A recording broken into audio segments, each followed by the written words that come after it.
Hello everybody, welcome to another video on the channel, and today I present to you Forest transfer rumour roundup. Yes, discussing the latest transfer news and all that stuff. I know there's been loads of talk about FFP and that. I ain't going to talk about that until I actually think that it's got some legs to it and I see more articles, as it is quote unquote early days in that department. But yes, I need video ideas, so I'm going to do my weekly series. I don't know what day it's going to be, preferably a Monday, 6 o'clock on a Monday like I did last time. But yeah, for the first time it's mostly talking about players outgoing than incoming, but we do have a couple of incomings to discuss. But yes, without further ado, make sure you like and subscribe first of all, and check out my last video because it took ages to do. So, yeah, please, thank you. But yeah, without further ado, let's go. So we're going to start with a couple of confirmed things. Starting with contract extensions. Harry Toffolo has signed a contract, keeping him at Forest for another year until summer of 2025. So yeah, so far this season he's got 1 goal and 3 assists in 13 games. He's been absolutely fantastic. He's definitely our first choice left back. Our best left back at the club. Absolutely sensational, bruv. I'm sorry, I'm never doing that again. Fantastic player, and has definitely been one of the most underrated signings we made when we made that many signings back in last summer. Now, in terms of the only one confirmed sort of signing / deal thing, Andre Santos has been recalled by Chelsea. He racked up a grand total of 7 minutes for Forest.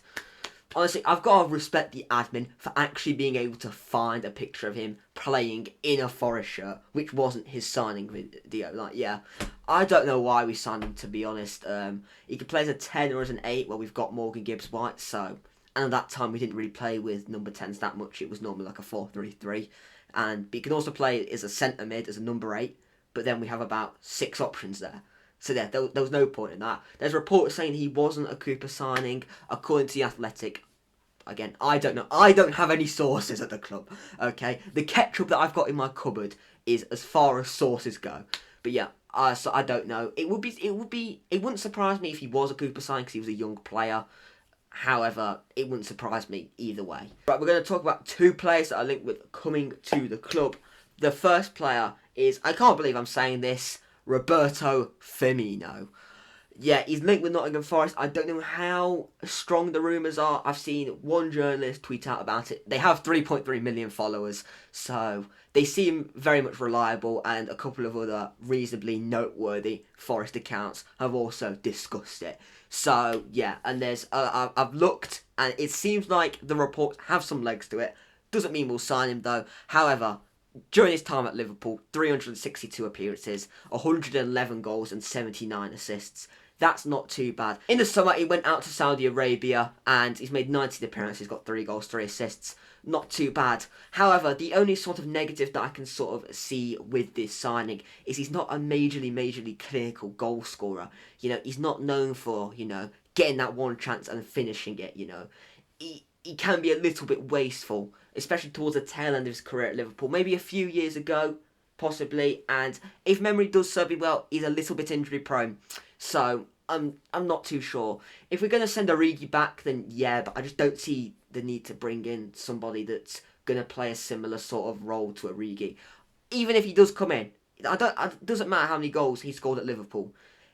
I still think he should be below the pecking order, below Wood and Taiwo. Like, yes, he got 300 odd appearances at Liverpool. At Forest, he's not done anything compared to what Taiwo and Wood have done, you know. Even if we are going to play with 2 strikers, he still should be on the bench and work his way into the team. However, we don't know. We say we could wait and see how that does, in fact, play out. And then the other potential incoming rumour is Keylor Navas. Now, I've not seen loads and loads of articles. I think the whole rumours circulated because of fan talk, really, because we need a new goalkeeper. Navas was out on loan at us for a few months last season. Quite frankly, I think he'll be a top signing. He's not started a game, in fact, professionally since his last game for us, which I believe was against Arsenal. So it makes sense. In terms of transfer fee, if we bring him on the permanent deal, it wouldn't cost us loads. Obviously, he would want quite a hefty wage, which is fair, assuming he has won the Champions League more than one time. However, I think we could maybe get some younger goalkeepers out there, but, you know, it depends. Do they want to come to the club, etc., etc.? If not, then, you know, Navas, he knows the club.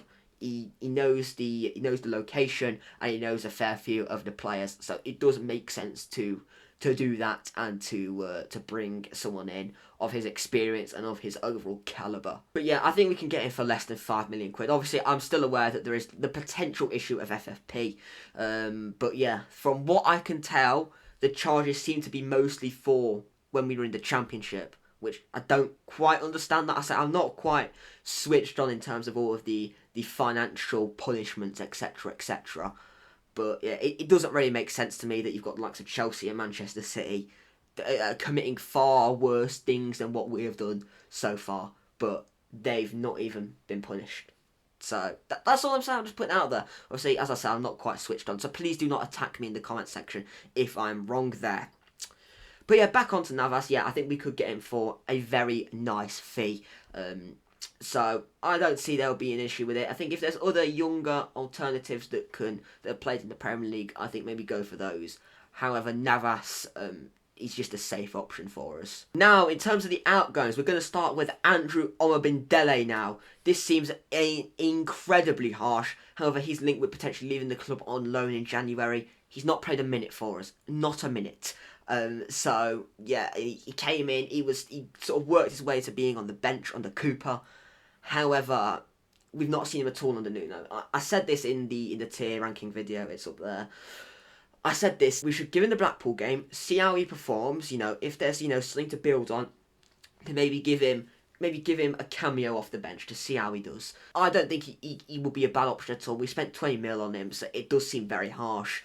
Yes, you can make the argument maybe he's not done enough in training to break him, but I still think it is incredibly harsh that we're looking to loan him out already. But yeah, it looks like he will be sent out on loan, most likely to the Championship. Another loan termination, Nuno Tavares is potentially getting his loan terminated by Arsenal, or recalled, however you want to phrase it, which, yeah, I think if we were playing with the 5 at the back, then I do think he had the minerals to be our starting left-back, as much as I said earlier in the video. Harry Toffolo is the starting left-back and the best left-back at the club. I do think that Tavares could have made a case for himself.